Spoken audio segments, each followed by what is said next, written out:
Another day in the games industry is another day of announcing something bad has happened. And today we're talking about Mindseye. Again. It started as a dream project, a fresh studio led by one of the minds behind Grand Theft Auto. But now, Builder Rocket Boy isn't announcing new features or teasing expansion packs. I mean, the game would need to, work first. But no, they're announcing layoffs. Everyone's favorite thing in the games industry. Something that we can't avoid for the last 3 years. But they aren't just announcing a few layoffs. We're talking potentially over 100 jobs gone. From a studio that at absolute maximum employs 500. This is the kind of mass redundancy that triggers legal protocols in the UK. Because when Mindseye launched and fell flat, the fallout wasn't just technical, it was human. On June 23rd, Builder Rocket Boy issued the kind of statement no developer wants to hear. We are initiating a formal consultation process that may result in redundancies. Behind that corporate tone is something very real. According to UK employment law, if you're proposing to lay off 100 or more employees within 90 days, you're legally required to start a 45-day consultation period. That's not optional, that's not a PR deflection, that's a countdown clock. And now, over 100 UK-based employees at Builder Rocket Boy are facing that slow-moving uncertainty, waiting to find out if they're among the ones to let go. Here's what that means. The UK's redundancy laws are strict for a reason. When 100 plus jobs are on the line, companies must notify employees and formally consult for 45 days, explain why redundancies are being proposed, offer alternatives where possible, and share the selection criteria used to determine who stays and who goes. The 45-day window started officially on June 23rd. It ends in early August. At that point, anyone still at risk could be walking out the door. And right now, that includes a third of the studio's UK staff at a minimum. So what pushed the studio to this point? Mindseye. Mindseye did it. And it's absolute garbage fire of a launch.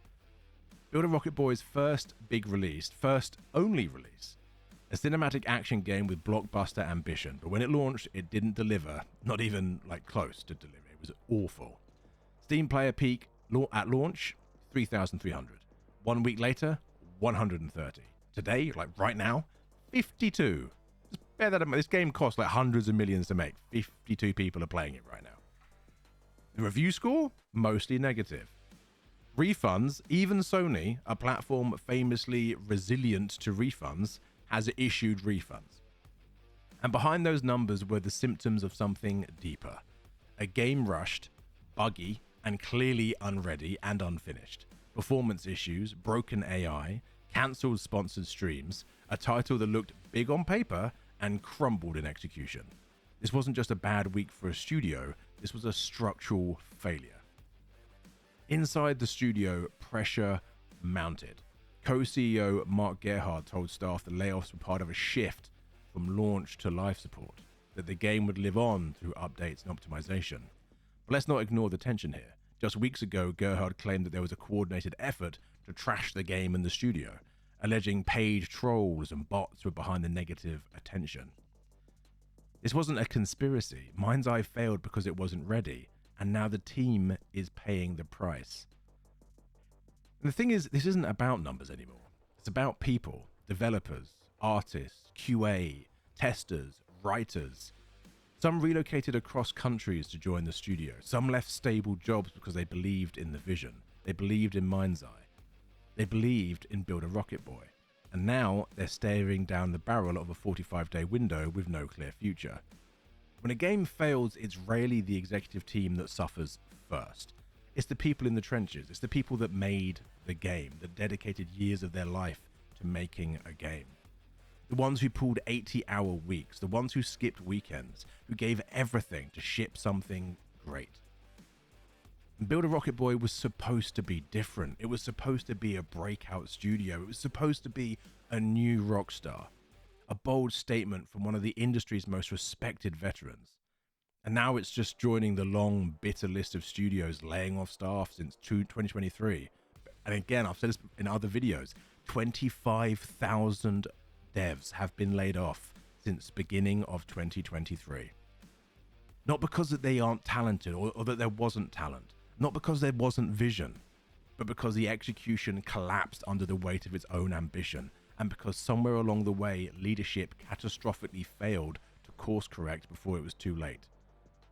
This isn't just a game failing, it's a studio collapsing in real time, a dream unraveling, not in a headline, but in a 45-day process filled with silence, waiting, and fear. The layoffs are happening. The game is dead. It's absolutely dead. And the future of Build a Rocket Boy, you could say it's up in the air, but I do not see how that studio can recover from the absolute shambles that has been the launch of Mindseye and their handling of the negativity of the launch of Mindseye. But I guess time will tell. Personally, I live and pray and hope that the devs who remain at Mindseye manage to work and put out a product that is worth the time of day, and I hope that all the staff that are being made redundant over the next 45 days are able to find a new studio and a new home and a new project to pour their passions into. As always, if you've enjoyed the video, please do like and subscribe, and until the next time, something.